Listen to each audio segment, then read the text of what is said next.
Bien, bonjour à toutes et à tous. Je suis heureux de vous retrouver pour une nouvelle émission de Ma vie en Personocratia.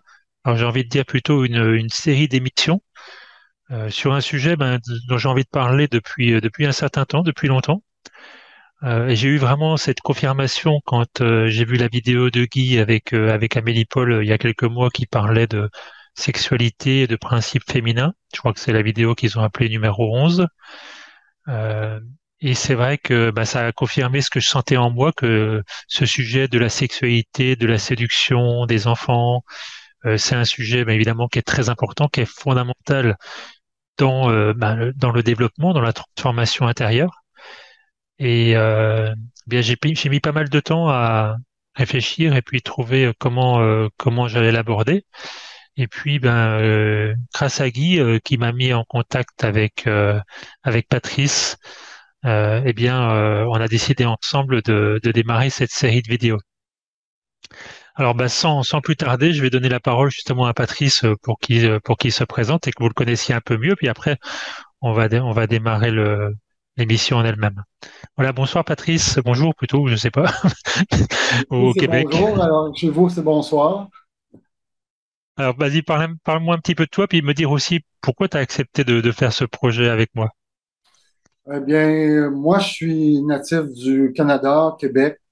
Principalement, actuellement, je vis près de la frontière américaine, dans ce qu'on appelle les cantons de l'Est. Euh, Puis, pour faire la vidéo avec toi, c'est un sujet qui me taraude, pour ne pas dire qui me touche beaucoup depuis ma tendre jeunesse, c'est-à-dire la sexualité, principalement celle des hommes, parce que je me définis encore comme tel. Et puis, c'est des sujets qui sont encore tabous, tout ce qui concerne la sexualité humaine, le rapport de couple, le rapport entre les hommes et les femmes. Et j'ai écrit un livre à ce sujet il y a une dizaine d'années, une douzaine d'années. Et ça me continue de me parler beaucoup de la sexualité, de voir où est-ce que je m'en vais avec ça, qu'est-ce que je fais, comment je vois vivre les hommes qui m'entourent, de près ou de loin, avec leur propre sexualité. En gros, je dirais que j'ai accepté et avec plaisir, confiance de faire ces vidéos parce que ça peut permettre de donner des pistes et de répondre à beaucoup de questionnements, notamment dans le couple où on sait qu'il y a beaucoup de jalousie, de possession et de savoir éventuellement qu'est-ce qu'on fait avec ça, comment est-ce qu'on fait pour gérer ce genre de situation qui ne convient à personne, ni d'un côté ni de l'autre, notamment.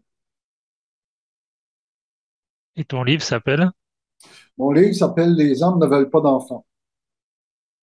Bon, au moins, Pour, ça lance le sujet. oui, principalement pour remettre au clair, les hommes ne veulent pas d'enfants. Par contre, j'explique en gros dans le livre que même si on ne veut pas d'enfants, ça ne nous empêche pas d'en faire. Et deuxièmement, lorsque les enfants sont sur place dans notre vie, ça nous empêche nullement de les apprécier et de ce qu'on appelle grossièrement aimer les enfants. C'est un terme d'amour qu'éventuellement on pourra toucher, voir qu'est-ce qu'on entend par le terme amour, mais pour le moment, je dirais que c'est un terme qui ne convient pas à ce qu'on vit en tant qu'être humain. Ok, je te laisse rajouter des choses sur ta présentation si tu veux après. Ce que tu dis, ça me fait penser à un petit complément que je voulais également ajouter. Quand Guy a fait cette vidéo il y a quelques mois et donc elle parlait de principes féminins, masculins, que justement qu'elle propose aux femmes d'arrêter de faire des enfants, etc. Alors moi j'ai eu pas mal de retours de personnes ou qui étaient choquées ou qui comprenaient pas ou qui trouvaient que ça c'était trop un petit peu trop, je sais pas comment dire, directif, c'est-à-dire tout ou rien, quoi. Alors bon, déjà après, les propos de Guy, c'est sa manière de parler et sa façon de voir les choses à elle. Et puis après, chacun le ressent, bien sûr, à sa manière. Ce que je voulais dire justement, c'est que ce qu'on va dire dans ces vidéos, peut-être aussi, ça peut toucher et choquer certains d'entre vous. Pour moi, en tout cas, c'est pas l'objectif. On n'est pas là pour choquer les personnes, mais effectivement, la manière d'aborder les choses, quelque chose qu'on n'a pas l'habitude d'entendre tous les jours. En tout cas, moi, mon objectif, s'il y en a un, ce serait plutôt bah, de, de voir les choses en grand, hein, parce que dans mon chemin intérieur, j'ai décidé de me transformer, et donc forcément, je vais plus voir les choses comme j'étais avant. Je vais commencer à questionner les choses, je vais commencer à voir avec une autre conscience. Et ça ne veut pas dire, hein, comme le dit Guy, que c'est pas bien ou mal. Ça veut dire qu'il n'y a pas de jugement qui est porté. C'est plutôt comment moi je parle en tout cas pour les propres témoignages que je vais faire, comment j'ai évolué dans ma vision de la sexualité, des femmes, des enfants, de la séduction, tous ces sujets dont tu viens de parler, Patrice. Et puis après, ben, chacun de voir ce qu'il ressent pour lui, et comme tu disais, ça peut lui donner des clés. Hein, mais et plutôt, c'est donc plutôt que de juger ou de dire ça c'est bien, ça c'est mal, c'est plutôt de déculpabiliser sur le fait que ben, chacun a sa propre vision des choses. Et puis après, bien sûr, il y a une direction qui est plus de rester dans l'animalité, puis il y a une autre direction qui est plus de monter en conscience. Mais ça ne veut pas dire qu'on est complètement dans l'un ou dans l'autre. Hein. Sinon, ça se saurait. Je veux dire, moi, j'étais déjà complètement une jument ailée, transformée, je serais pas là, quoi. Donc, on a tous son chemin, puis tous encore aussi des besoins. Et l'important, c'est déjà de pouvoir les exprimer. Oui, ça me parle beaucoup, David. Ce qui me touche particulièrement, c'est pourquoi je suis en colère dans certains sujets, pourquoi ça génère en moi de l'inconfort. J'ai remarqué souvent que cette colère ou cet inconfort-là vis-à-vis d'un sujet donné, c'est souvent parce que je ne suis pas allé l'exploiter, je ne suis pas allé m'informer, je n'ai pas ouvert mon esprit à différents points de vue. Alors, c'est sûr que quand je suis habitué avec une certaine façon de voir, aborder un sujet différemment, ça peut choquer, ça peut mettre en colère. On sait que ce n'est pas notre but à nous, c'est tout simplement de partager ce qu'on l'on vit, comment on perçoit ce que l'on vit et d'en faire part à toutes celles et ceux qui nous regardent ou nous écoutent. C'est aussi pour ça que je suis très heureux de faire ces vidéos avec toi, parce que je sens quand même que tu as un certain recul sur le sujet. Bah, justement, je cherchais une personne qui puisse être ce miroir et apporter aussi bien sûr son expérience. Mais tu sais, même aujourd'hui chez les hommes de 50-60 ans, dès qu'on parle de ce genre de sujet, souvent il y a les moqueries qui arrivent, les rires qui arrivent, parce que comme tu disais, on n'est pas à l'aise. Et bah, oui, c'est un sujet. En même temps, on peut rire de tout, bien sûr, c'est pas ça, mais c'est de regarder qu'est-ce qu'il y a derrière, qu'est-ce que ça me fait encore, tu vois, parce c'est pas neutre, hein, c'est clair que c'est pas neutre. Oui, c'est pas neutre et je vais parler dans mon nom personnel avec quelques exemples de mon entourage. Évidemment, je ne pourrais pas généraliser sur les 4 milliards d'hommes sur la planète, évidemment. Je vais parler en gros de mon expérience et ça touche à beaucoup de gens, évidemment. Je ne peux pas aller plus loin, je ne pourrais jamais généraliser, tout simplement parce que je n'aurais pas connu l'entièreté des 4 milliards d'hommes. Mais grosso modo, on pourrait dire que on a un pattern, une façon de faire qui est pas mal similaire, peu importe le pays, peu importe la région. Ça, c'est sûr. Alors justement, bon voilà, c'est pour poser un petit peu l'introduction sur ces vidéos. Alors pourquoi aussi une série de vidéos? Bah, c'est parce qu'avec Patrice, on a discuté, puis on pense qu'il y a pas mal de sujets intéressants à traiter et qu'on peut pas non plus faire des vidéos qui vont faire 3 heures. Donc on va essayer de se rester sur un format que moi j'aime bien en général dans cette émission, autour d'une heure et quart. Oui. Et puis peut-être aujourd'hui, on va être plus sur déjà nos partages. En tout cas, moi, c'est ce que je souhaitais personnellement, mon témoignage personnel, donner quelques éléments sur comment moi j'ai vécu ça, et peut-être aussi, bien sûr, Patrice, pour toi, ou ce dont tu as envie de parler. Et puis après, comme on avait dit, on fera peut-être des vidéos plus ciblées sur certains sujets. Alors, je sais pas, je dis comme ça au hasard, hein, mais ça peut être plus sur les enfants, plus sur la famille. Enfin, toi, bon, il y a tous les sujets qui tournent autour de la séduction, etc. Donc, il y a tous les sujets qui tournent autour de ça. Il y a beaucoup de matière, beaucoup de matière. Quand on parle de couple, d'enfants, de relations, de séduction, de sexualité, il y en a pour quelques heures. Bon. Et puis on a même envisagé, ben, on verra si ces vidéos si vous paraissez intéressé par ces vidéos, on pourra aussi faire une fois une émission en direct. En tout cas, n'hésitez pas déjà à réagir à cette vidéo, à mettre des petits commentaires, à m'envoyer un email à david.personocratia@gmail.com. Je crois que vous connaissez mon adresse maintenant. Et puis comme ça donnera des idées, ou si vous avez des questions, des sujets que vous voulez aborder. Et puis pourquoi pas, alors je dis ça, j'ai pas d'attente de résultats sans fixer des objectifs, mais pourquoi pas, un jour il y aura certains d'entre vous qui auront envie de nous rejoindre et puis de venir témoigner justement de comment en tant qu'homme vous vivez votre sexualité ou votre vie de famille ou les enfants, etc. Je pense que voilà, on verra plus tard, mais ça peut être quelque chose de chouette aussi. Ouais. Alors si tu veux bien, Patrice, sans plus attendre, on démarre pour cette première session. Et puis, bah, si tu veux bien, je commence parce que c'était un petit peu mon idée, que j'avais initié le truc par mon témoignage et je voudrais, moi, ce que je sens à cœur pour moi de témoigner, c'est qu'est-ce qui s'est passé pour moi au long de ma vie et puis surtout quand j'ai découvert en fait ce qui se cachait derrière. Bon, j'ai envie de dire presque lors de mon premier atelier Personocratia au Québec, j'avais déjà des idées avant, mais voilà, ça restait caché.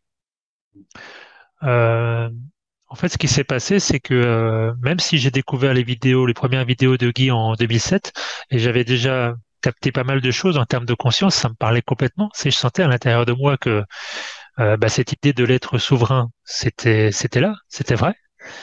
Euh, Quand je suis allé la première fois au Québec et que Guy a parlé de ce chemin de transformation qui était un chemin de vérité, la première chose qui m'est venue, c'est ça, c'est cette relation avec les autres, la relation avec les femmes, et puis tous les mensonges que j'ai pu dire dans ma vie pour, alors j'ai envie de dire pour la sexualité, c'est pas le sexe où on l'entend réellement, mais ça peut être pour vivre une relation avec l'autre. Donc ça peut être pour me sentir aimé, ça peut être voilà pour séduire l'autre, ça pouvait être certaines fois pour avoir du sexe. Et puis alors il y a les mensonges. À l'époque, je me rendais même pas en fait que c'était des mensonges. Je me rendais même pas que je mentais à l'autre ou que je me mentais à moi-même. Euh, je dirais pour résumer que j'ai l'impression, j'ai le sentiment que quasiment toute ma vie adulte, en fait, c'est le sexe qui a guidé ma vie, qui m'a mené par le bout du nez. Alors, pour dire, il y a des moments, par exemple, j'étais à fond dans le travail, alors c'était pas le sexe qui menait ma vie. Ben, quelque part, c'est aussi parce que je travaillais pour justement pouvoir amener quelque chose à la maison, et puis amener aussi une forme de domination, parce que l'autre pouvait peut-être me, me, me contrôler par son côté féminin, et puis moi, je pouvais contrôler par le côté masculin. Tu vois ce que je veux dire? Oui, oui, oui. Donc ça, quand j'ai découvert dans mon premier atelier Personocratia, je dis j'ai découvert, c'est pareil, quand je parle de ça, à l'époque, j'avais déjà plus de 40 ans. Mon ego, il me dit, mais t'es un petit peu idiot pour s'en rendre compte aussi tard, quoi. Bon, finalement, ça me rassure. J'ai vu qu'il y a plein de gens autour de moi qui sont dans la même situation que moi, mais c'est surtout que j'ai jamais voulu m'en rendre compte. Même si j'étais thérapeute, même si j'étais dans plein de trucs de développement personnel, etc., c'était un sujet, c'était normal de se comporter comme ça dans ce domaine-là, c'était normal d'avoir toujours des envies de séduction à droite à gauche, de regarder les femmes, de pas les regarder comme les hommes en tout cas, toi, parce que c'est ça le truc. Oui, Et puis de sentir des trucs qui se passent dans le ventre, alors parce que bien sûr il y a tout, hein, tout ce vital. Euh, Puis de dire, ben ok, même si je suis fidèle quand même, toi, quand je rencontre d'autres femmes, j'ai ces ressentis, c'est pas désagréable, pourquoi je m'en priverais, etc. Et encore une fois, ça n'a rien de bien, rien de mal. D'accord? Par contre, quand je rentrais à la maison et puis que ma femme me disait, tiens, comment ça s'est passé, telle ou telle chose, et puis que je sentais qu'il y a certains sujets ou certaines parties, je préférais ne pas en parler, toi. Ah oui, parce que j'étais mal à l'aise. oui, oui. Et j'avais peur que l'autre sente que, tiens, j'ai pu ne pas être, comment on dit, tu sais, indifférent à une autre personne. Et ce que j'ai surtout remarqué, c'est le fait de ne pas le dire, ça renforçait en fait le truc, évidemment.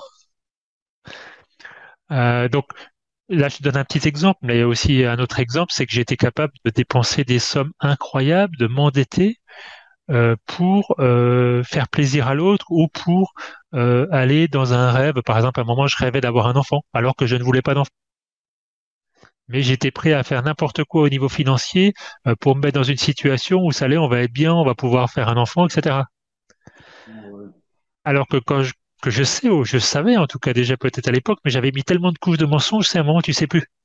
Je savais bien que c'était faire comme les autres pour la pression sociale. J'avais l'impression d'être différent, j'avais l'impression de pas être normal, toi, d'avoir raté ma vie. Et ça, même à une époque où j'avais déjà, je croyais que j'avais déjà un certain niveau de conscience. Bah oui, parce que la conscience est dans tous les domaines. Peut-être dans le domaine médical, par exemple, j'avais déjà compris pas mal de trucs, mais dans le domaine de la relation intime, bah, j'étais complètement ouais, complètement mené par le bout du nez, par ce besoin, puis par le besoin de répondre aussi aux attentes de l'autre, tu vois. oui, Donc ça a été très très dur pour moi quand j'ai vraiment compris. Et puis quand Guy, lors des ateliers, elle a parlé un peu de ce qu'elle parle dans ses vidéos, que bah voilà, qu'en gros, la femme, son objectif, c'est d'avoir des enfants, puis l'objectif de l'homme, c'est de monter toutes les jumeaux. Toi, en gros, c'est un peu ça, en schématisant. Alors, ce qui veut dire que la femme, quand elle a des enfants, elle s'occupe moins de l'homme, elle s'en occupe encore un petit peu pour qu'il continue à assurer la sécurité. Et puis, bah, l'homme, s'il a plus de sexe, bah, il commence à regarder un petit peu ailleurs, sauf si évidemment il a peur de retrouver personne, auquel cas il fait tout pour rester à la maison. Pareil, quand j'ai entendu ça, ça fait rire, ça fait rire tout le monde dans les ateliers. Et puis après, tout le monde commence à se poser des questions, tu sais, tiens, tiens, comment c'est dans ma vie, etc. Mais moi, j'ai pas eu besoin de beaucoup de temps parce que je sentais déjà depuis un moment qu'il y avait quelque chose de faux là-dedans pour moi, tu vois. Euh, et puis d'ailleurs, j'ai jamais recherché la sexualité, je recherchais plutôt l'intimité, tu vois.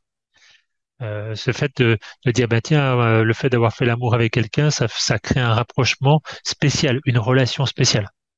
En fait, bien sûr, je recherchais la partie de moi que je trouvais pas à l'intérieur, je la recherchais à l'extérieur. Mais c'est facile à dire maintenant, tu vois. Mais à l'époque, ça paraissait tellement important de dire, même si je travaille sur moi, même si j'évolue, je me transforme, ok, mais il faut qu'il y ait une relation extérieure parce que il y a quelque chose, oui, il y a quelque chose, ça apporte un truc que je pourrais jamais m'apporter moi-même. Et ça aussi, à la fois, c'était merveilleux pour moi de me rendre compte que oui, je peux me l'apporter moi-même, mais en même temps, j'en suis pas capable forcément tout de suite ou pas dans tous les cas, toi. Oui. Tu sais, c'est un peu ces degrés aussi. Et je veux pas être trop long déjà, je le ferai en plusieurs fois, mais je m'arrête déjà un petit peu. Ou n'hésite pas déjà si tu as des questions ou si toi tu veux toi parler de est-ce que il y a quelque chose qui te résonne déjà? Absolument. Tu soulèves tellement de points en consacrant la sexualité comme étant le moteur de notre vie, les hommes. Ça touche à tous les niveaux. Moi, la sexualité, elle m'a habité dès l'âge de 11 ou 12 ans jusqu'à aujourd'hui. Il y a eu une évolution, évidemment, et puis sans donner trop de détails, en revenant sur ce que tu as dit, quand on a une espèce de ce qu'on appelle un feeling par rapport à ce qu'on ressent dans le ventre, les papillons dans le ventre face à quelqu'un, même si on est en couple et qu'on ne dit pas à notre partenaire ce qu'une personne nous a fait vivre, c'est ce qu'on peut appeler, ou certains auteurs appellent le frisson mental.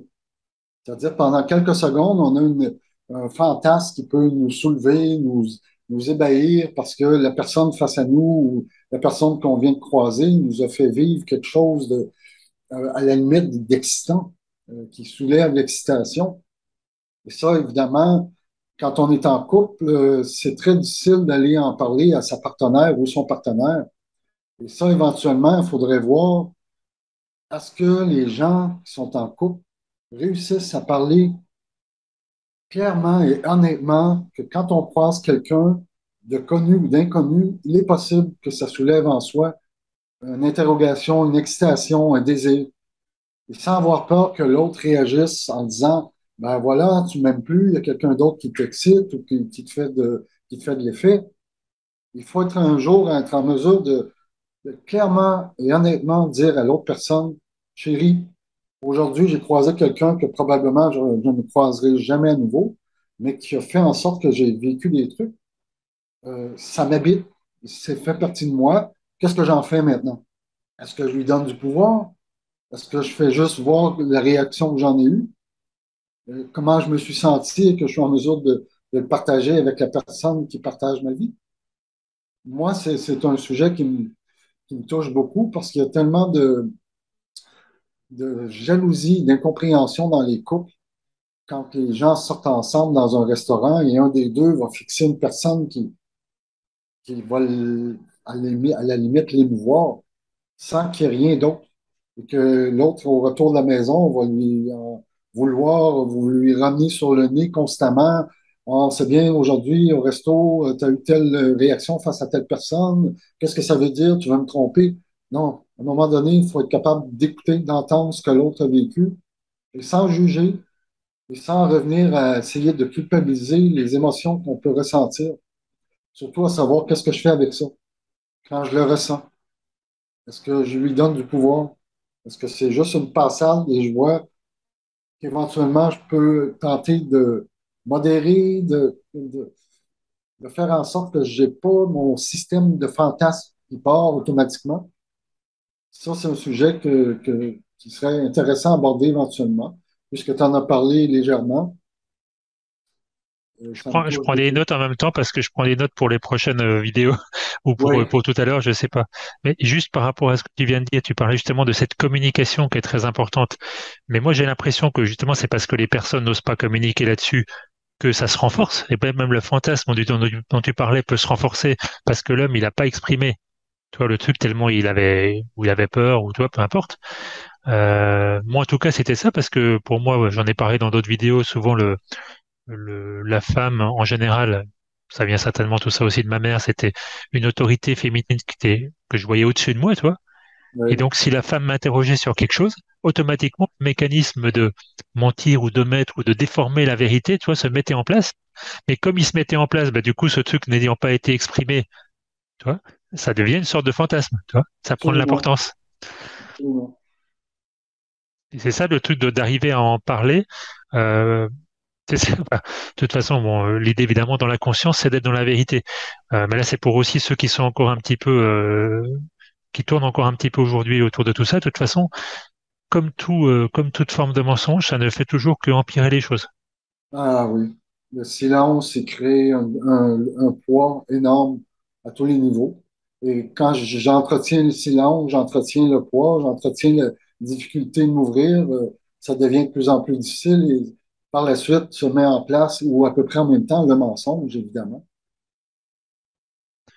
Voilà, enfin, c'est ça. Je crois que ça, c'est quelque chose, on va en parler dans toutes les vidéos, c'est le secret. Et c'est pour ça que moi, ce sujet me tenait tellement à cœur, parce que moi, j'ai toujours pensé que dans ma vie, j'étais quelqu'un d'honnête. Vraiment, pensais que j'étais honnête et je me suis rendu compte vraiment qu'en fait, dans ce domaine-là, je pouvais mentir. Alors des fois, ça, c'était pas des mensonges, mais surtout ne pas dire les choses, hein, ce qui revient à mentir complètement, bien sûr. Mais pour moi, j'ai l'impression que c'était moins grave, bien sûr. Je me racontais des histoires et je me suis rendu compte que dans ce domaine-là, effectivement, c'est hyper lourd et ça a rendu ma vie très très lourde et ça m'a fait faire des choses qui m'ont aussi coûté très cher. Bon, après, c'est pas grave, c'est mon expérience, tu vois. Mais voilà, c'est important de revenir à cette vérité. Puis je suis sûr qu'au fur et à mesure des vidéos, on va donner des exemples euh, et peut-être aussi des petites astuces pour dire cette vérité. Et de toute façon, comme tu viens de le dire, ça ne peut que, ouais, ça peut que empirer les choses. Donc, si j'ai ressenti quelque chose, ben, c'est ma vérité, ben, à moi de le dire. Puis après, bon, l'autre, comment il va le prendre, c'est plus tellement mon problème, mais c'est à moi d'exprimer les choses avec le plus de vérité possible. Puis j'ai envie de dire le plus tôt possible, parce que plus j'attends, plus C'est c'est difficile. difficile.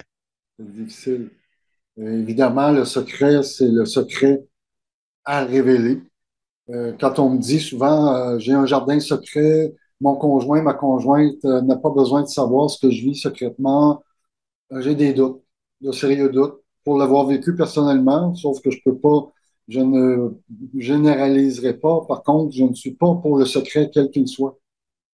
Si j'ai un problème, si j'ai une insatisfaction, si j'ai un désir pour quelqu'un, je peux en parler. C'est pas nécessaire d'avoir un domaine secret, d'avoir sa petite caverne et de ranger des trucs là que l'autre personne ne peut pas savoir. C'est pas nécessaire.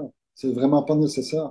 Et tout ça, étrangement, je l'ai jamais appris en couple, c'est-à-dire en couple fermé. On verra ce que c'est que le couple fermé éventuellement. Je l'ai appris en polyrelation.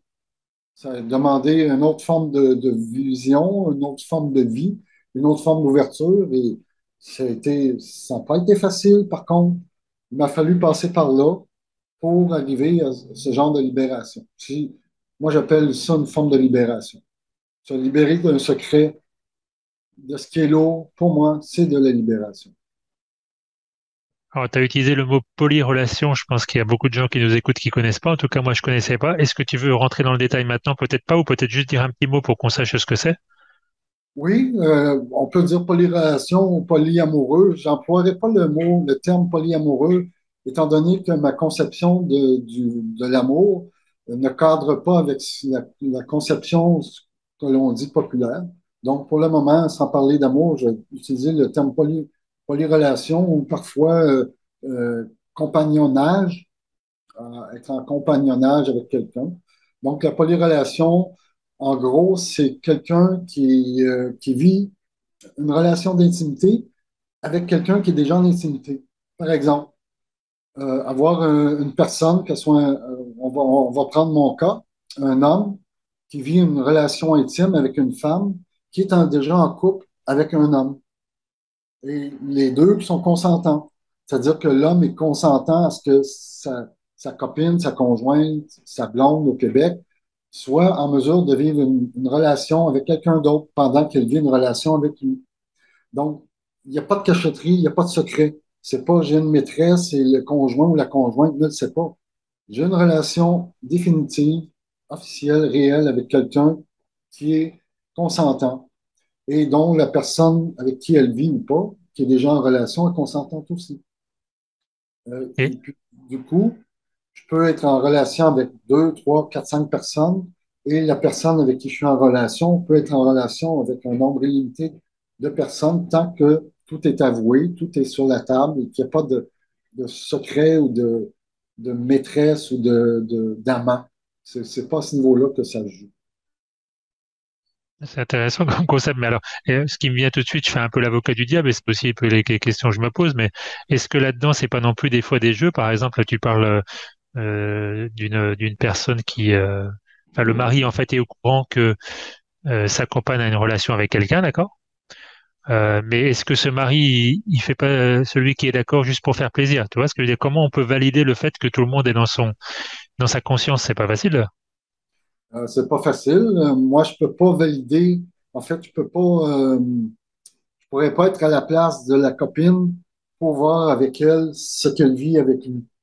Ce qui veut dire aussi que lui, étant donné que sa copine, sa conjointe peut vivre une polyrelation, lui également peut vivre la polyrelation avec quelqu'un d'autre.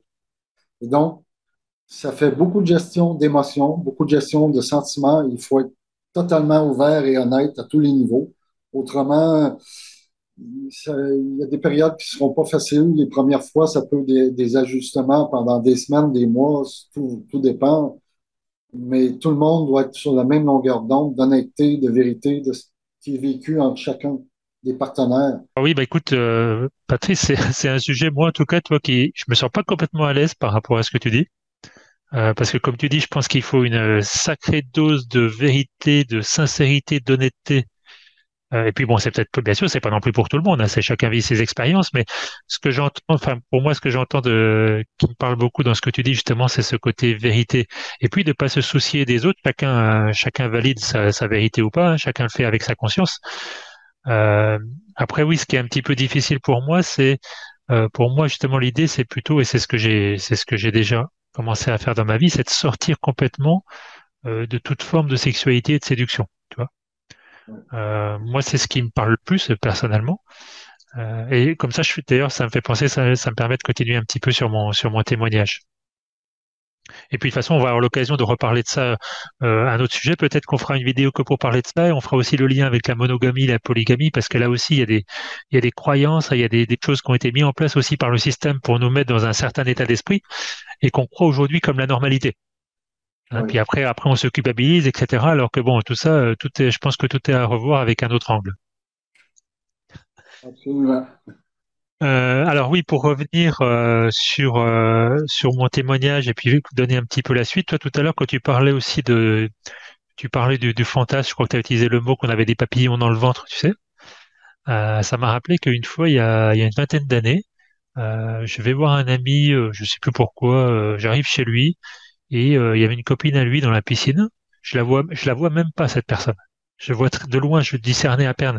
Et au moment où elle sort de la piscine, je sens en fait vraiment, je sens physiquement, tu sais, comme un cordon en dessous du nombril, toi, entre nos deux chakras, toi, comme un cordon qui se relie d'une puissance mais phénoménale. Enfin, à l'époque, que je trouvais phénoménale. Donc, peu importe hein, tout ce qu'il y avait derrière, mais bien sûr, on est complètement dans le corps vital, tu vois. Oui. Et moi, ça me fait le lien avec ce que tu dis, c'est qu'à ce moment-là, pour moi, c'était tellement extraordinaire que ça y est, pendant des jours et des jours, je pensais à cette personne et je voulais la revoir, alors que au final, au final, on s'est revu, on est devenu plutôt copains qu'autre chose, toi, ça n'avait rien à voir. Mais sur le moment, en fait, chaque fois que mon vital me donnait une information que je vivais quelque chose d'extraordinaire, tu sais, c'est comme l'orgasme. L'orgasme sexuel, c'est super, mais imagine, je découvre un orgasme qui est meilleur que cet orgasme-là. et ben j'ai plus besoin de l'organe sexuel, toi. Et là, pour moi, c'est vraiment ça touche vraiment les phénomènes énergétiques. En tout cas, moi, j'étais beaucoup sensible. Peut-être parce que dans ma vie, je sais pas, je laissais aller beaucoup d'énergie. Puis quand j'avais quelque chose qui me donnait de l'énergie, ou je sais pas, j'étais pas heureux, j'étais en colère contre la vie, je me demandais ce que je faisais là. Alors tout d'un coup, il y avait un truc, waouh, tu vois. Et là, eh bien, il n'y a plus rien d'autre qui existe. Et je me rappelle, Guy disait souvent, attention, le corps vital, même s'il est moins haut en vibration que le mental, il est très puissant. Parce que Oui, c'est l'énergie, quoi. Donc quand le corps vital il veut quelque chose, le mental il va perdre la raison et faire un petit peu n'importe quoi. Et voilà, et moi c'était souvent mon cas, et c'est pour ça que je dis être mené par le bout du nez, parce que quand je ressentais ce genre de choses, tu sais, ce ressenti était tellement fort et tellement différent de ce que je ressentais dans ma vie de tous les jours. Déjà que je pensais que c'était quelque chose de vrai, hein, alors que c'est purement en fait une réaction, j'ai envie de dire électromagnétique, toi. oui, Euh, donc je pensais que pour moi, si c'est le summum, tu sais, c'est un petit peu comme moi je compare ça au fait de bah tiens, je fais de la méditation, puis tout d'un coup je m'ouvre à des champs énergétiques que je connaissais pas, au monde de l'invisible. Bah, tout d'un coup, ce monde de l'invisible, il est grand, il est puissant, ça y est, je suis plus fort, tu vois. Et là, pour moi, je reviens un petit peu là-dedans. Ça touche le monde de l'invisible aussi, tu vois. C'est quelque chose que c'est pas dans mon champ, que c'est au-delà de mon corps physique. Et comme je peux pas me l'expliquer, eh bien, tout d'un coup, c'est l'autre qui est devenu responsable de me faire sentir quelque chose de merveilleux. Donc, bah, là, le réflexe, c'est d'aller vers l'autre pour qu'il me fasse sentir encore ça. oui. Et c'est là que je fais le lien avec ce que tu disais, l'amour entre guillemets, tu vois. C'est-à-dire que est-ce que c'est ça l'amour, quoi? Parce qu'au final, c'est que l'autre, je l'aime tant qu'il me fait ressentir ce que je veux. Parce que je sais pas ce que tu ressens par rapport à ça, mais Ça me parle beaucoup du fait que ce lien-là, du corps vital, il passe beaucoup par l'aspect physique. Notre aspect physique, l'aspect physique est une basse fréquence. En fait, c'est une fréquence qui est beaucoup moins élevée que les autres corps, les corps astrales, les corps mentaux. Donc, le vital, il vibre un peu plus bas. Il est très sensible à ce qui est physique, donc près de l'animalité, que ce n'est bien ni mal, c'est simplement une réaction physique face à un champ énergétique que les yeux ont traduit comme étant excitant ou tout simplement qui peut apporter un certain bien-être. Les yeux, l'odorat, la bouche, peu importe, l'aspect physique. Et ça se vit au quotidien, on le voit des fois dans beaucoup de harcèlement. Le harcèlement que l'on voit dans les rues, souvent, ce sont des corps vitaux qui se sentent vibrer. Comme tu spécifiais, le mental, lui, il perd la notion, là. Il y a toutes sortes de mots, de phrases qui vont être dites à des gens inconnus, tout simplement parce que c'est le vital qui voudrait être satisfait. Et donc, le mental, lui, il ne fait plus de sélection. Il fait simplement exprimer ce que le vital voudrait pouvoir assouvir. c'est important ce que tu dis par justement au comportement, des fois, j'ai pas harcèlement ou autre, les comportements que les hommes peuvent avoir, ou les attouchements, je pense dans les transports, des choses comme ça. Oui, Alors, encore une fois, vous le savez tous, avec Personocratia, l'idée, c'est pas de se déresponsabiliser. Hein, je suis responsable de ce que je vis, de ce que je fais à 100%, de tout ce que je crée. Par contre, je me déculpabilise. Hein, c'est pas la même chose. Et ça sert à rien de se culpabiliser parce que j'ai un comportement, c'est plutôt de comprendre pourquoi j'ai ce comportement. Et je trouve que ce que tu dis, c'est super intéressant dans ce sens-là parce que c'est quelque chose dont, on est inconscient, quoi. On s'en rend pas compte. oui, c'est fort, l'inconscient. Je ne sais pas pourquoi on est inconscient. Enfin, c'est pour apprendre à devenir conscient, évidemment. Ça ressemble drôlement à ça. Et puis, le fait d'avoir de tels comportements, c'est vrai que, en fait, plus j'en prends conscience, moins je culpabilise et je vois avant de faire l'acte, si, si jamais il y a un acte à faire, je vais me voir aller. Je vais être en mesure de demander où est-ce que je m'en vais avec ça. Qu'est-ce qui me pousse à faire ça? Au-delà du corps vital, quand je me mets en réponse à ce qui se passe, quand je me questionne, le mental, il peut reprendre le dessus là, tranquillement, puis de stopper des réactions aussi vitales que ça, d'agresser à la limite, soit verbalement ou physiquement. Me poser la question, qu'est-ce qui me motive à faire ça? Comment ça se fait que je donne encore un pouvoir à cette espèce de challenge, d'émotion, de désir qui voudrait tout embrasser, tout avoir en soi pour pouvoir arriver à un bonheur éphémère. un fantasme réalisé. C'est vraiment la prise de conscience de ce que je fais, de ce que je suis. Ouais, parce que c'est ça la question en fait, c'est-à-dire ok tout ça c'est bien d'avoir ces comportements répétitifs, mais ça m'emmène où? Moi dans mon cas personnel en fait ça m'amenait jamais nulle part, ça m'amenait juste à c'est comme je sais pas, c'est comme aujourd'hui je mangeais un peu plus de glace, ben c'est ça, ça me fait la même chose, c'est-à-dire que je comble temporairement un désir. Par exemple dans mon cas c'était pas forcément le sexe, c'était plus de la séduction, donc en fait le besoin de valider que l'autre était dans le même jeu de séduction que moi, toi, puis qu'on était ok, toi, qu'on se comprenait. Mais une fois que j'avais validé ça, j'avais même plus envie de rien, toi. Ah bon? Alors pas au début, mais je veux dire au fur et à mesure des années, tu sens que au fur et à mesure des années, ça me fatiguait plutôt qu'autre chose. J'avais pas envie de répéter toujours les mêmes choses, toi. Donc souvent, ça s'arrêtait là. Ça s'arrêtait sans avoir rien dans l'acte. Bon, des fois, ça pouvait être un toucher ou un bisou, mais en général, c'était même, j'allais pas plus loin. OK. Ça, après, ouais, c'était quand j'avais déjà passé 27, 28 ans, hein, parce qu'avant, quand même, j'aimais bien aller à l'acte il fallait valider l'acte, et puis, si je m'étais épuisé pendant des jours pour en arriver là, il fallait arriver à quelque chose, tu vois. Oui. Mais j'imagine que j'ai un petit peu évolué sur certains domaines, en tout cas. Et j'avais surtout encore ce besoin, en fait, si c'est ce truc dans le ventre, ça fait mal. Et puis, il faut que l'autre, il vienne le combler, toi. Oui. Et quand j'avais passé ça, c'était fini. Mais le truc, c'est ça, c'est où est-ce que ça mène? Ben, ça mène jusqu'à, ben, comme je me sens pas bien, il faut la prochaine personne qui va venir combler ça. Et c'est pour ça que, parce que moi, il y a des gens dans les témoignages qui me disent, mais moi, j'ai aucun problème avec la sexualité, je me sens super bien là-dedans. Bon, bah, déjà, tant mieux pour eux, hein, moi, j'ai rien à dire. Euh, mais moi, personnellement, je me suis jamais senti bien, même si à une époque, j'étais très, très actif.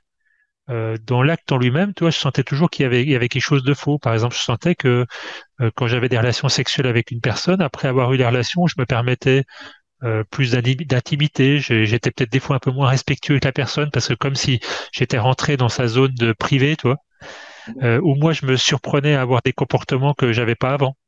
J'étais moins centré en fait. Moi, ça me décentre. Tu vois. Ça me décentrait. Tu vois. C'est pas tout le temps, bien sûr. Il y a eu des fois peut-être je l'ai fait différemment, mais de manière générale, donc pour moi, ça a jamais été quelque chose qui était si agréable que ça. Ça a été plutôt toujours la réponse combler un besoin, que ce soit un besoin physique quand j'étais plus jeune, ou après un besoin plus énergétique, ou de me rassurer, ou c'est la décharge émotionnelle un peu qu'il peut y avoir aussi dans l'éjaculation, par exemple, si on va du côté sexuel. Absolument. Et tu soulèves un point important quand tu parles de que l'autre doit venir combler un besoin. Dans notre société, en tout cas nord-américaine et occidentale, en fait, on a créé un monde où c'est toujours la faute de l'autre. On cherche toujours un coupable, on cherche toujours une victime. Et quand on se dit j'ai besoin de sexualité, l'agression que l'on voit un peu partout, c'est souvent ce point de vue-là. Je suis en besoin, c'est l'autre qui doit me combler. Donc, si je ne suis pas comblé, c'est de sa faute et je vais trouver une façon de lui faire payer. C'est absolument fascinant, ça. De suggérer que ce soit à son mental, à son être, que si j'ai un besoin non comblé, c'est parce que c'est l'autre qui ne le comble pas et donc c'est de sa faute. C'est elle, la personne, que ce soit un homme ou une femme, qui doit payer, qui doit finalement combler mon besoin. C'est incroyable, mais notre éducation, notre scolarisation a beaucoup mis ça en place. C'est toujours la faute de l'autre. C'est l'autre le coupable. Donc, c'est l'autre qu'il faut qu'il paye, qui devient la victime. En fait, je suis victime des autres. Et ça fonctionne même au niveau de la sexualité. Je suis en couple, j'ai besoin de sexualité, tu ne veux pas m'en donner, c'est ta faute. Tu vas payer pour, tu n'auras pas de cadeau, tu n'auras pas de sortie au restaurant. Et, Je vais et aller voir ailleurs, je vais aller voir ailleurs, etc. Quoi. oui, les menaces, le chantage, c'est incroyable. C'est un point que tu soulèves que je trouve très important aussi. Et oui, quand tu dis enfin, quand tu parles justement de ces menaces, cette culpabilité ou de cette agressivité, ou toi, mais je trouve que justement dans le cas de la sexualité, elle est encore beaucoup plus forte que dans d'autres domaines. Ah, Quand c'est absolument. ce besoin-là qui n'est pas, parce que bah, c'est vital, hein, c'est le corps vital, et il faut que ça compte. Mais c'est vrai qu'on peut le retrouver aussi, on le retrouve dans tous les domaines, c'est-à-dire que et c'est ça que moi j'aime beaucoup, que j'ai beaucoup aimé et que ça m'a beaucoup parlé quand j'ai rencontré Guy, c'est de dire ok, je suis à l'intérieur, ok, je suis l'esprit à l'intérieur de moi, mais en même temps, j'ai des besoins. Et donc, l'idée, c'est pas de rejeter mes besoins, mais c'est d'en prendre ma responsabilité, d'arrêter justement d'être, de menacer l'autre ou d'avoir un ennemi parce que l'autre il veut pas ou il peut pas les combler ou il les a pas assez bien comblés. Des fois, ça arrive aussi ça. Oui. Parce qu'évidemment, en tant qu'être humain, nous sommes beaucoup dans l'animalité. Les besoins vitaux sont très animaux. Ni bien ni mal, c'est simplement que nous avons des besoins comblés. Et puis, lorsqu'on a une addiction, quelle qu'elle soit, c'est parce que c'est une façon de combler un besoin. Tant que je vais passer par l'extérieur pour combler un besoin, j'aurai toujours des besoins à combler qui ne seront jamais satisfaits. Je vais passer par la cigarette, la boisson, la sexualité, les achats impulsifs, etc. Donc, c'est toujours encore à l'extérieur que ça passe. Et mon travail, mon évolution, ma présence ici, ma présence terrestre, c'est évidemment de cesser d'avoir des besoins ou de cesser de les combler par l'extérieur. J'en ai des besoins, je vais les combler du mieux que je peux. Je ne suis pas rendu ni jument ailé, encore moins jument souveraine. Je fais mon chemin, j'ai des besoins à combler, j'en comble encore beaucoup par l'extérieur. J'en suis conscient. Je prends le temps qu'il me faut, même si personnocratiquement, ça presse de passer à autre chose. Oui, alors ça c'est encore une autre partie, enfin, c'est intéressant, je trouve, dans la suite de la discussion, si on veut parler un peu plus du côté conscience. Ouais, déjà pour revenir aux besoins, je suis complètement dans le sens de ce que tu dis, c'est-à-dire déjà la première étape, c'est je vois mes besoins, je les reconnais, j'arrête de faire porter la responsabilité à l'autre. Hein. Donc ça, Absolument. c'est une étape qui est énorme, mais énorme. Et on parlera un peu plus en détail aussi dans certaines vidéos d'autres expériences, mais en tout cas, moi, vous le savez, je suis comme vous, je suis sur ce chemin, et moi, j'ai encore des cas où ça m'arrive d'essayer de faire porter la responsabilité à l'autre. Des fois, je m'en rends compte au moment où je le dis, et là, je m'arrête parce que maintenant, j'en ai conscience, mais des fois, peut-être, je m'en rends pas encore compte, et c'est parce que c'est tellement ancré, hein, à l'intérieur. Ouais, enfin, on est tellement formaté comme ça. Alors bien sûr, même si c'est la vie que je me suis créée pour faire ma propre évolution, ben, il n'empêche que oui, j'ai tout un système qui m'a formaté dans ce sens-là. Et puis une fois que je prends la responsabilité de mes besoins, ben, ça ne veut pas dire que tout de suite, ben, ok, c'est mon besoin à moi, mais maintenant je vais tout faire pour plus en avoir du jour au lendemain. Parce que ça, c'est me faire violence aussi, c'est pas possible. Oui, c'est pas possible. Enfin, peut-être que c'est possible pour certaines personnes, mais C'est pas, enfin, pourquoi le pas? chemin, en tout cas, c'est pas forcément ça, c'est déjà me respecter, accepter les deux où j'en suis dans certains domaines encore. Voilà, voilà. Je suis entièrement d'accord. C'est le jour où on va cesser déjà de commencer à trouver des coupables et de se responsabiliser de ce que je ressens, de ce que je vis. C'est énorme comme chemin. Ça règle pas tout. C'est pas parce que je suis conscient que j'ai des besoins ou des déficiences qui sont là que ça les règle automatiquement. La conscience d'une chose ne règle pas automatiquement cette chose. Il y a un chemin à prendre, il y a des démarches à faire, j'en suis conscient. Mais déjà, en être responsable et de cesser de culpabiliser l'autre, de toujours trouver un coupable, c'est une démarche incroyable. C'est un pas immense en évolution, ou du moins dans la recherche de vérité de soi. Oui, puis même à la rigueur, si vraiment je sens, si je suis encore orienté sur l'autre, bah, c'est au moins de l'exprimer, de dire, voilà, tiens, bah, j'ai besoin, enfin, j'aimerais que ce soit toi qui comble mon besoin. Hein. Mais au moins de le dire à l'autre. Et puis, bah, si l'autre, il peut pas ou il a pas envie, et au moins j'ai exprimé les choses plutôt que de pas le dire et puis de faire du chantage, comme tu disais, ouais, c'est ça quand même. Là, on retombe du côté mensonge, secret, et c'est le cercle vicieux, hein, de l'animalité, on va dire, ou de l'ego, je sais pas comment on peut le dire, mais. Absolument, oui. Et il existe des bons outils pour parler de besoins, d'exprimer ses besoins sans attente en retour lorsqu'on exprime un besoin. C'est pas parce que j'ai un besoin que je l'exprime à quelqu'un que dans l'automatisme, ce besoin-là sera réglé ou du moins comblé par l'autre personne. La communication non violente, notamment comme outil de communication, c'est extraordinaire pour au moins exprimer ses besoins, puis de dire la vérité. Dire la vérité sans attente. C'est encore c'est encore beaucoup d'exercices, c'est de la pratique, mais c'est possible, c'est possible. Ah bah, moi, je parle, donc, j'ai fait pas mal de vidéos, des formations où je parle de la communication non violente, qui évidemment fait complètement aussi, c'est aussi un des outils de Personocratia. Une fois Oui, dans un stage, il y a une personne qui m'a dit, moi, c'est insupportable ce mot. Pour moi, il y a le mot, pourquoi non violence? Il y a le mot violence dedans. Moi, je suis pas du tout là-dedans, etc. Bah oui, mais pourquoi ça s'appelle la communication non violente? Parce que pour moi, je l'expérimente personnellement, c'est que la communication qui est guidée justement par l'ego, elle est hyper violente. Et comme tu viens de le dire dans le domaine de la sexualité, c'est les menaces, c'est la culpabilité. Donc, il y a que de la violence. Il y a pas d'amour pour moi là-dedans. Tu vois, et cette communication non violente, je suis heureux que tu t'en reparles ici aujourd'hui. On n'en avait pas du tout parlé avant quand on a préparé l'émission, toi.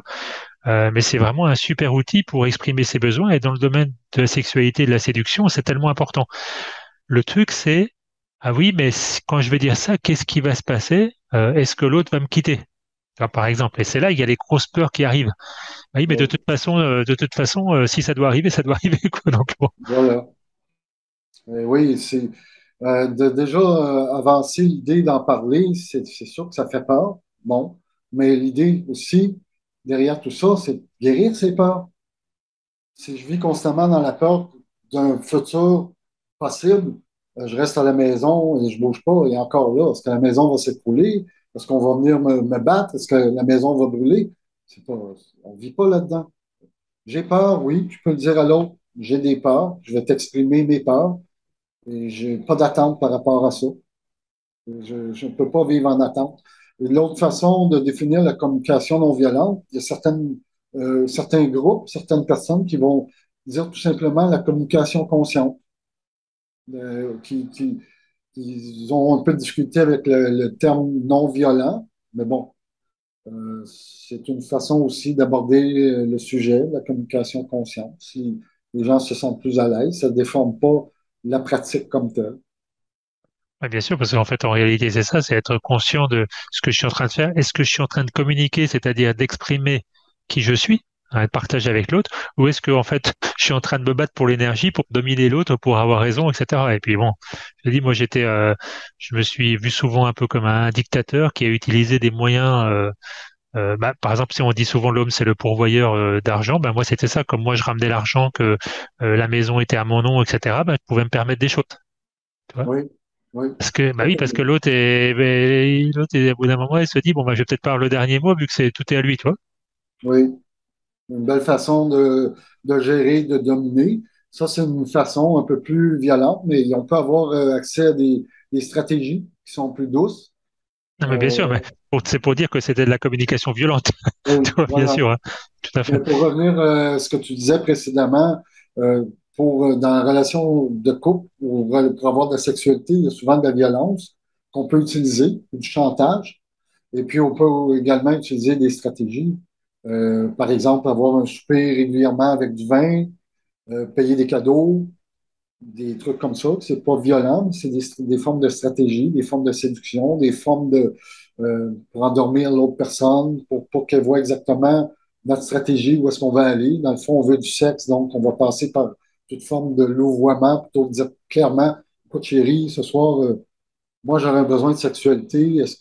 C'est sûr que c'est pas très romantique, c'est pas beaucoup de séduction, mais on verra plus tard qu'est-ce que cache le mot séduction. Pourrait avoir des surprises là-dedans. Donc, en gros, je fais juste glisser un mot à ce sujet. Ah, si justement c'est intéressant. Pourquoi l'homme, enfin je dis l'homme, plutôt le mâle, on va dire. Mais ça peut être aussi différent, autre chose du côté de la femme. Ça, je les laisse s'exprimer elles, à leur niveau. Mais pourquoi est-ce qu'il y a besoin justement de la séduction, tout ça? Pourquoi ça s'arrête pas juste au sexe comme les animaux? Pourquoi on a développé, enfin, je sais pas ce que t'en penses, toi, toutes ces autres couches, tu vois, à quoi elles servent? T'as ton idée là-dessus, toi? Oui, tu voudrais qu'on en parle maintenant? Ouais, non, je sais pas, non. Tu voulais pas? Oui, on peut, en fait, on peut en glisser un mot, parce que la séduction, c'est une forme d'envoûtement. Dans la définition de la séduction, du moins dans les dictionnaires des années 70, je ne me réfère plus à ce que va nous dire Internet, parce que j'ai vu que beaucoup de mots ont changé de signification avec le temps pour Hmm. on a des raisons à ce sujet-là. Mais à l'époque des années 70-80, dans les dictionnaires que j'avais et que j'ai toujours, la séduction, c'est une forme d'envoûtement. D'envoûtement. Donc, c'est comme si on jetait un sort à quelqu'un sans que la personne s'en aperçoive pour qu'on arrive à nos fins. Et pourquoi on a développé la séduction? Bien, évidemment, il y a toutes sortes de raisons. Si je suis un homme qui est pas, qui est moche, disons-le comme ça, je suis un homme qui est pas un aspect physique très attirant pour le regard actuel, ben, il faut que je trouve une façon de me faire apprécier. Donc, il faut que je trouve une façon de parler, d'envoûter l'autre personne, de la détourner de ce que je suis physiquement ou de la façon dont je parle et tout ça. Et donc, je dois trouver une façon de d'envoyer le message sur elle pour la concentrer sur cette personne-là, pour que je sois oublié, mais que j'arrive tout de même à mes fins. Je dois déstabiliser l'autre personne. La séduction, c'est ça, on le voit en sexualité, on le voit dans le marketing, on le voit dans la religion, on le voit en politique. C'est de faire oublier les gens ce qu'ils vivent pour que l'autre prenne en main ta propre personne, ton propre mental, ton corps vital. La séduction, c'est pas juste allô, vous êtes belle, madame. Non, non, il y a plus que ça, là. Oui, parce que c'est ancré dans toute la société à tous les niveaux et c'est ça qui est, enfin, ce qui essaye de guider notre vie dans tous les domaines, ça c'est certain. Oui, oui, oui. Et Donc, moi, c'est ce de que, la oui, non, mais stratégie. c'est la stratégie, c'est ça. Donc, la stratégie, bah, pour moi, c'est du mensonge. C'est en fait, on dévoile pas les choses, hein. Ouais, c'est ça. Ben, je dévoile pas les choses parce que si je les dévoilais, il est possible que le refus soit automatique. Je dis à quelqu'un qui me plaît, tu me plais, je vibre, mon corps vital vibre pour toi, j'aurais besoin d'intimité avec toi ou je souhaiterais qu'on en ait, puis l'autre personne dit non, Ça dégage. te fait ça. Alors, c'est dur pour l'ego. Alors, si je veux éviter que mon ego prenne une baffe, ben, je vais trouver d'autres solutions, des solutions où s'il y a un refus, au moins, je vais être moins, mon ego va en prendre moins pour son rhume. C'est du mensonge totalement, évidemment. Ouais, c'est intéressant. Toi, j'ai pas réfléchi à cet aspect-là. Et toi, moi, ce que je voyais aussi, donc ça, pour moi, c'est ça, la séduction, c'est la prise d'énergie, la domination, comme tu disais, le mensonge, les choses qui sont cachées, les stratégies. Mais quand je te disais, oui, quand je réfléchis, pourquoi est-ce que l'homme a développé tout ça, je me dis aussi que bah, c'est dans cette conscience qui pousse à l'intérieur, parce que bon, l'être humain, il a individualisé cette conscience avec cette âme qui est individuelle, avec son propre chemin, hein, ce qui n'est pas le cas dans une conscience collective, par exemple, d'animal sauvage, de tribu, toi, qui répondent à des choses plus collectives. Et je me dis justement dans cette quête qui a finalement un objectif, c'est de me souvenir de qui je suis. Eh bien, je passe par des étapes et puis ben, une des étapes, c'est que je sens à l'intérieur de moi que il n'y a pas que le sexe. J'ai envie d'autre chose, toi, d'un autre niveau relationnel avec la personne, qui est encore faux, toi, Oui, mais qui monte un peu en vibration, si tu vois ce que je veux dire. Donc là, je parle pas de la séduction qui elle est complètement dans le faux, bien sûr, hein. Et je parle plus, tu vois, par exemple, si je prends, tu parlais tout à l'heure des enfants, si je prends une mère avec son enfant, qui pour moi n'est pas encore l'amour dans le sens jument ailé, hein, bien sûr, qui n'est pas dans le sens de la vibration d'amour, mais qui est quelque chose qui est plus haut en vibration parce qu'il y a, bah, la mère, elle ressent un peu ce côté inconditionnel. Enfin, il me semble de ce que j'ai vu ou ce que j'ai pu ressentir par rapport à ma mère, toi, que en gros, quoi que je fasse, il n'y a pas de jugement de ma mère, toi. Et donc, j'ai l'impression que c'est ce chemin de conscience individuelle qui fait qu'on je passe par ces étapes, mais à chaque fois, je crois que c'est ça l'amour, le vrai, toi. Mais c'est pour ça que pour moi, la partie sexuelle m'intéresse plus et que c'est plus la partie relationnelle, tu vois. oui, évidemment, la partie relationnelle, c'est ce qui est le plus vrai. Nous sommes deux atomes qui n'avons pas autre chose que d'être en relation et tourner l'un autour de l'autre et de former un tout, et sans relation sexuelle. L'âme n'a pas besoin de quelqu'un d'autre, en fait, de fusionnel et sexuel pour évoluer. Il passe par ces étapes-là jusqu'à ce que le besoin n'ait plus de nécessité, évidemment. Oui, c'est ça, Donc, c'est que des étapes. Et c'est pour ça que ces étapes, si j'exprime pas mes besoins, si je suis pas sincère, si je rejette mes besoins ou ce que j'ai à vivre, bah en fait, au contraire, au final, alors que je me dis, tiens, je fais ça parce que moi, je vais évoluer ou je suis plus évolué, toi, mais au contraire, ça va me maintenir dans un niveau plus bas parce que je vais être frustré, en fait, absolument. Et, simplement. et je ne sais pas, je ne saurais dire sur quelle base je peux être pour dire que je suis évolué ou non. Je suis pas, j'ai pas d'échelle d'évolution. Je peux comparer à ce que je comprenais autrefois, ce que je vivais par rapport à ce que je suis aujourd'hui, mais au niveau de l'échelle évolutionnaire, ou de l'échelle d'évolution, j'ai aucune mesure qui me dit oui, je suis évolué.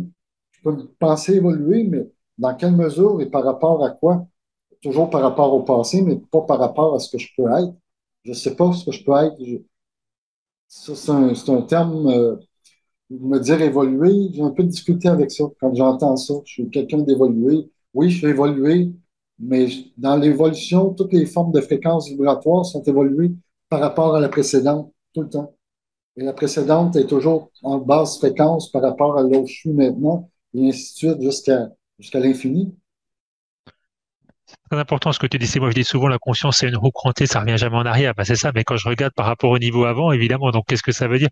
T'as raison. Et c'est pour ça que, un peu comme ce qu'on a dit au départ, tu vois, c'est pas le fait de dire, bah, c'est moi moi, je suis une bonne jument, hein, parce que moi, ça y est, j'ai arrêté le sexe, ou parce que j'ai plus de compte en banque, ou parce que je vais plus chez le médecin, hein, etc., etc. Ouais, Ça, bien sûr, c'est des choses qui peuvent venir progressivement parce que quand j'évolue en conscience, bah, je laisse aller certains besoins parce que j'apprends à monter en vibration et puis parce que j'ai laissé aller les peurs qui allaient avec surtout.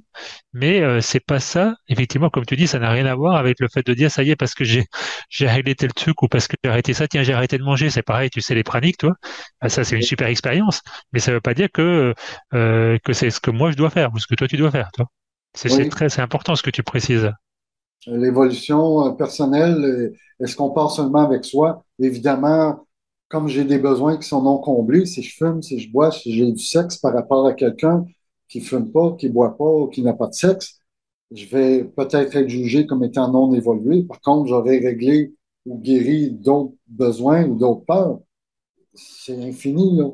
Je décide les priorités, qu'est-ce qui me blesse, qu'est-ce qui me fait mal, là où j'en suis, quels besoins j'ai à combler personnellement pour pouvoir passer à autre chose. Et nous, actuellement, toi et moi, ce qu'on veut faire, c'est parler de sexualité parce que c'est un aspect qui nous touche particulièrement et profondément. Donc, si Exactement. j'ai encore du sexe, si tu as encore du sexe, peu importe la façon, qu'on soit en célibataire, en couple, qu'on se masturbe ou qu'on ait des relations sexuelles, on continue d'avancer pour pouvoir passer à autre chose.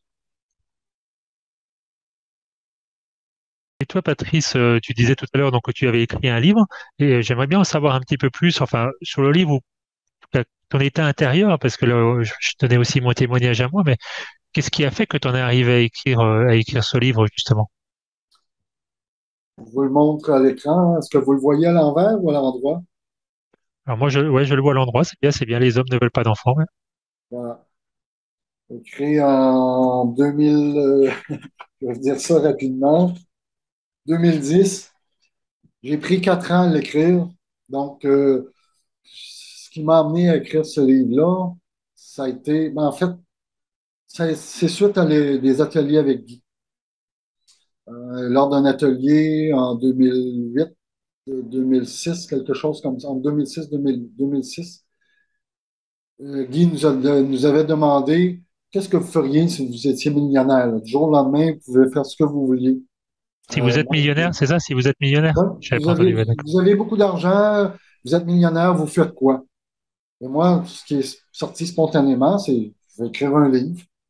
Et Guy a sauté sur l'occasion parce qu'apparemment, moi, je ne me suis pas vu, mais apparemment que mes yeux brillaient quand j'ai dit je voudrais écrire un livre. Elle a sauté sur l'occasion, puis elle m'a pris de court en disant ben, qu'est-ce que tu attends? Tu n'as pas besoin d'être millionnaire, tu en vibres et écris ce que tu vis.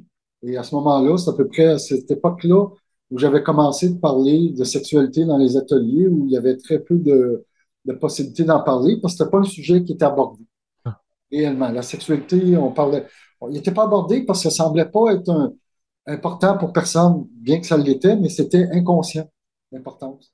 Et moi, j'ai écrit mon livre par rapport à tout ce que j'ai vécu, c'est-à-dire lors de ma séparation avec la mère de mes enfants. Ça a été le choc de ma vie.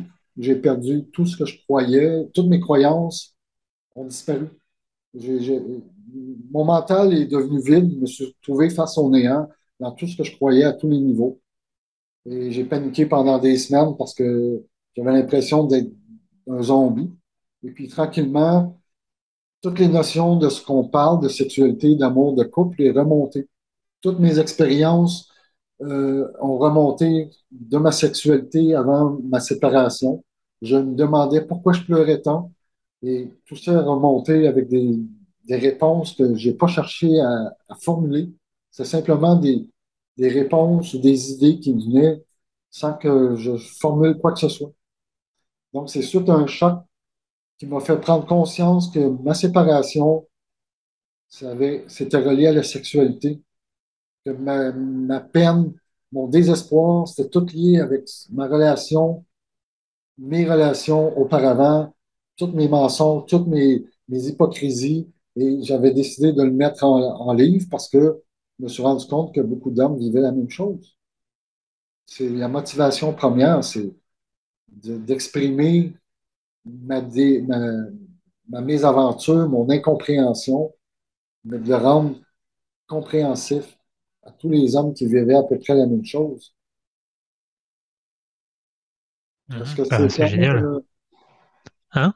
Est-ce que c'est clair comme Oui, bien sûr, c'est très clair, c'est explication? très clair. Non, mais tu sais, des fois, je prends un peu de temps parce que ça, j'intègre aussi, tu vois. Mais oui, parce qu'en fait, tu as écrit ce livre, mais toi, tu as deux enfants, c'est ça? Oui, Et deux donc, enfants qui sont des adultes. à quel moment ou comment t'as pris conscience que tu voulais pas d'enfants, justement, mais que t'en as eu quand même? Ah, j'ai toujours su que je voulais pas d'enfants. Ah, Si tu veux, je peux te livrer un punch du livre maintenant. oui, oui, avec plaisir, ouais.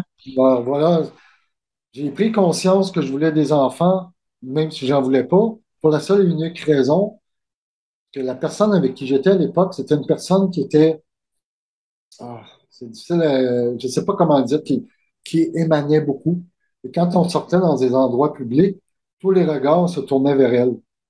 Et moi, ça me virait à l'envers. J'avais peur de perdre cette personne-là avec qui j'étais en relation. J'en tremblais. Et c'est à ce moment-là que je suis resté longtemps avec cette personne-là. Après quelques années, j'ai décidé que là, la seule façon de ne pas perdre cette personne-là, c'est de mettre un cadenas dans le couple. Je me suis posé la question, comment je peux me protéger pour ne pas la perdre? Comment je peux mettre un cadenas dans le couple? C'est faire des enfants. J'ai fait des enfants par peur de perdre ma relation, tout simplement. Et t'en étais Donc, complètement conscient que tu faisais ça pour ne pas perdre ta relation à l'époque ou pas? à l'époque, oui, je savais pas que ça se... ben, en fait, je savais pas que ça pouvait pas se faire. En fait, ça se faisait. J'étais conscient que que j'essayais de me protéger parce que j'avais peur de la perte.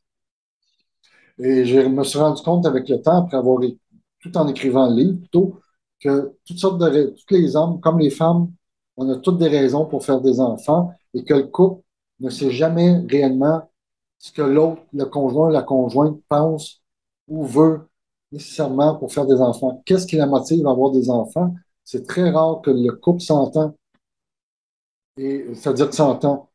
C'est vraiment la vérité pourquoi on fait des enfants ensemble. La première notion qui va sortir, c'est ben, on fait des enfants par amour. OK? Alors là, vous allez me donner chacun l'un face à l'autre votre notion de ce qu'est l'amour. Et là, ça patine, ça ne fonctionne plus. C'est des, des conceptions qui se rejoignent même pas. Bref, dans le livre, j'explique en gros les multitudes de raisons qu'on fait des enfants, Alors, que ce soit de la part des hommes ou des femmes. ouais, ce qui est très intéressant, c'est ce que tu viens de dire là, c'est-à-dire que en fait, on revient toujours à la communication, hein. C'est-à-dire qu'on prend pas le temps de clarifier aussi pourquoi, pour quelles raisons on fait des enfants. En fait, les deux sont contents parce que chacun comble un besoin. Et toi, comme ton besoin à toi, je pense, était complètement différent de celui de ta compagne à l'époque, toi. Oui. Mais ce qui m'épate vraiment dans ce que tu dis, ce qui m'épate, ce qui est vraiment surprenant pour moi, c'est que tu avais déjà conscience de la raison, plus ou moins, hein, toi, que c'était, comme tu dis, une forme de protection qu'il fallait que tu fasses des enfants pour te protéger, pour garder cette personne, pour prendre, ou pour que toi, peut-être, tu puisses t'épanouir dans le couple, je sais pas.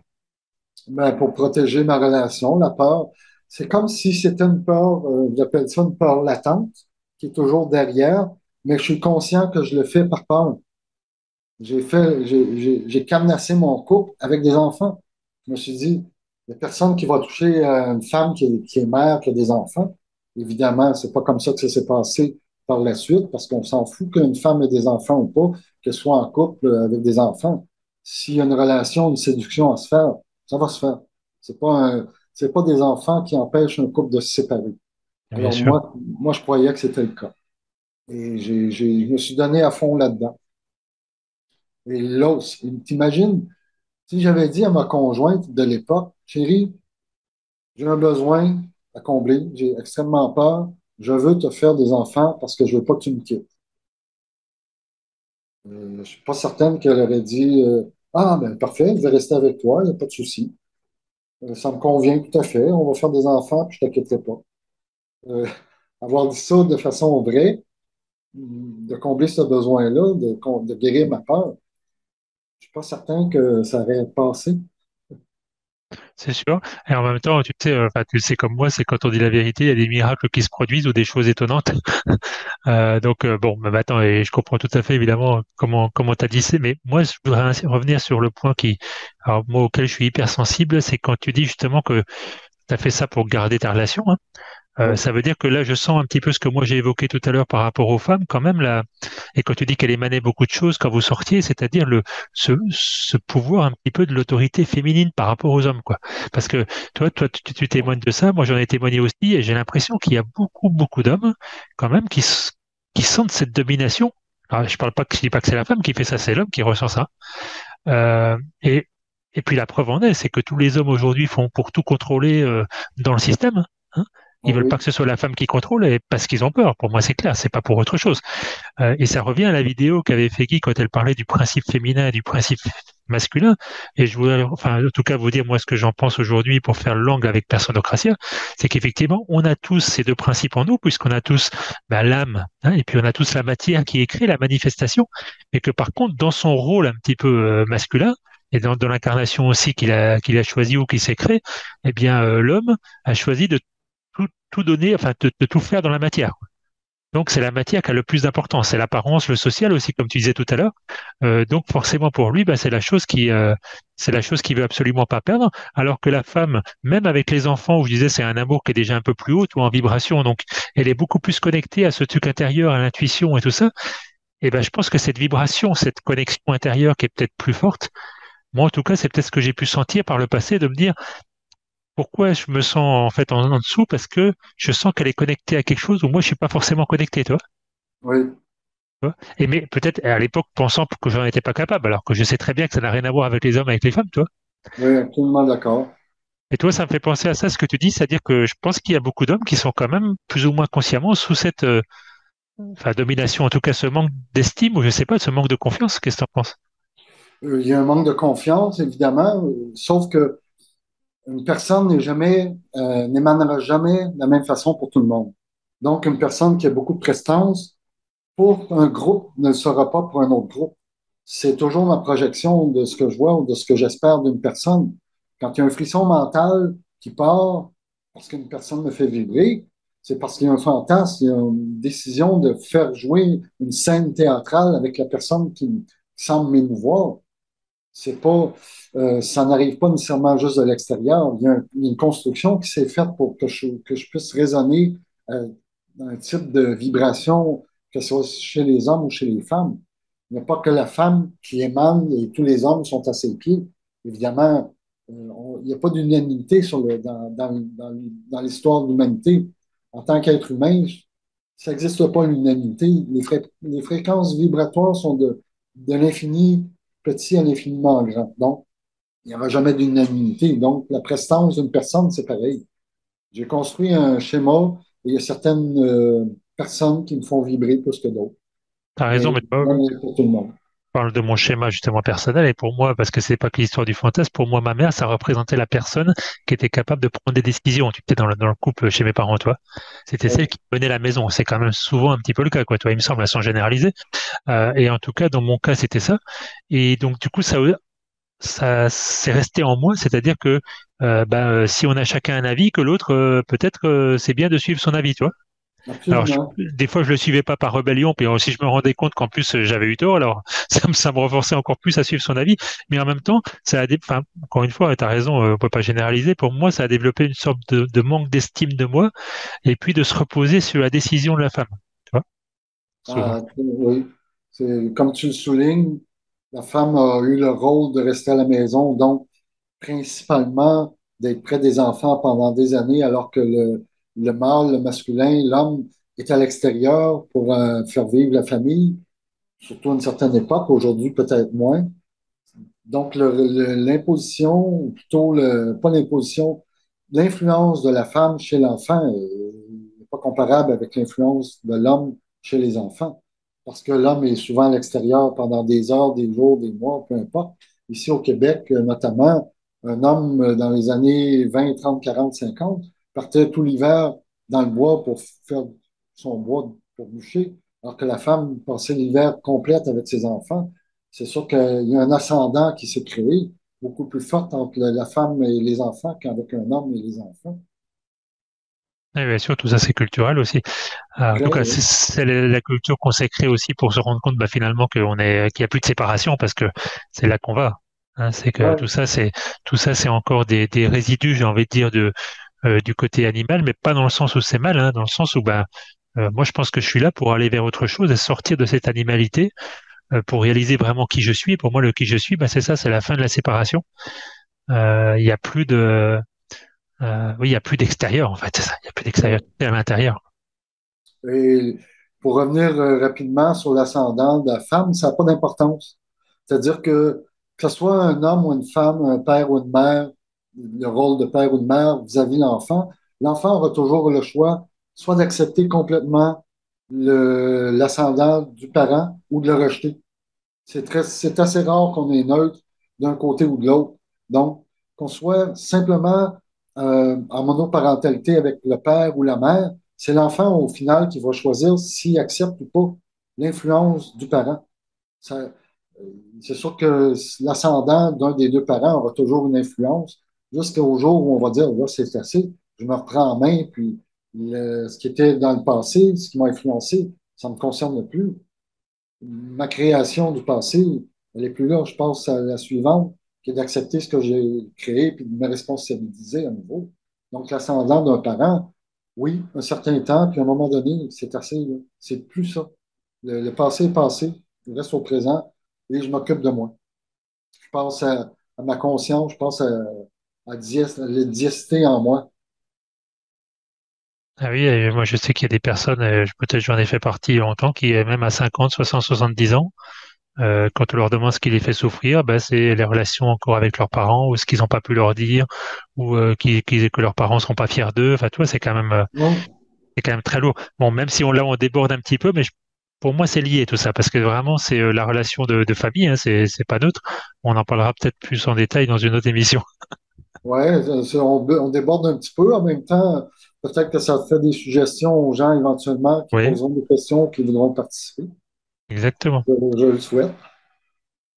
Bah, merci Patrice déjà pour cet échange jusqu'à maintenant. Alors là, comme on va vers la fin, en général vers la fin dans mes émissions, bon, je crois que t'as pas vu beaucoup de mes vidéos, donc tu sais peut-être pas. Alors, ça sera peut-être un peu la surprise pour toi, mais je propose, tu sais, qu'on prenne juste quelques minutes, bah, peut-être comme ça rapidement de se centrer, mais surtout pour se partager. Bah voilà, après avoir fait 1 heure ou 1 heure et demie d'interview, là où j'en suis, comment je me sens, qu'est-ce qui est vivant à l'intérieur de moi.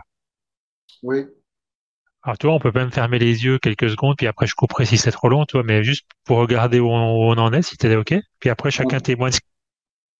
Oui, ça me convient, David. Merci. On ferme les yeux quelques secondes juste pour se recentrer, hein.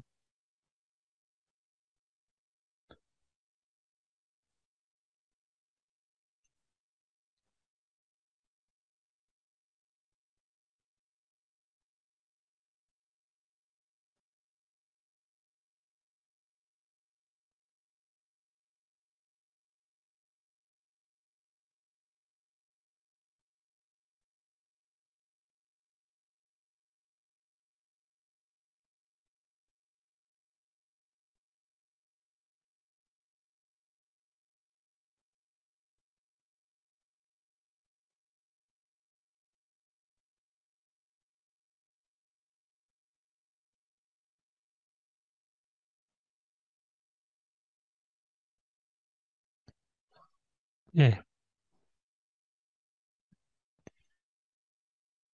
alors, je couperai ce que je vais dire là, mais donc, t'as bien compris, Patrice, à l'idée pendant quelques minutes, c'est je parle juste de moi, de mon ressenti, hein, comme un cœur à cœur. Hein. Oui. T'as envie de commencer ou je commence? Moi, je peux commencer. J'ai deux trucs qui me viennent spontanément, que je ressens.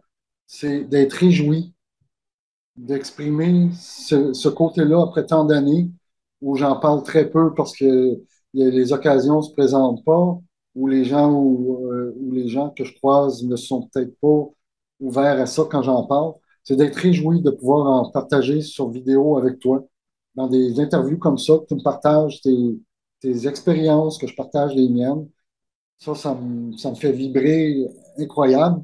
Ça me, je te remercie beaucoup pour ça. Et l'autre aspect, c'est la nervosité, la peur de me remettre à nouveau sur la scène, ce que j'ai pas fait pendant des années, de parler. Je crains un peu des réactions. Je renouvelle avec ce que j'ai dit il y a une dizaine d'années, une douzaine d'années dans le livre, dans les articles que j'ai écrits pendant des années, qui ont été publiés sur des sites web.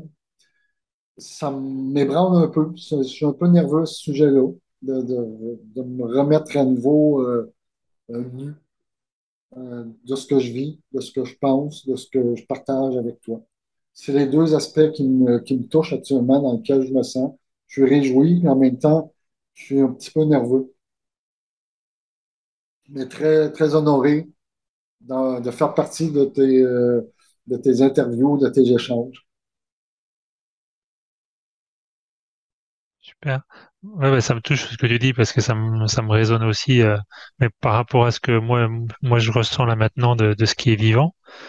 Bah, pendant que j'ai partagé différentes expériences pendant l'interview, j'ai senti des modifications au niveau énergétique. À un moment, je sentais de la chaleur dans ma tête.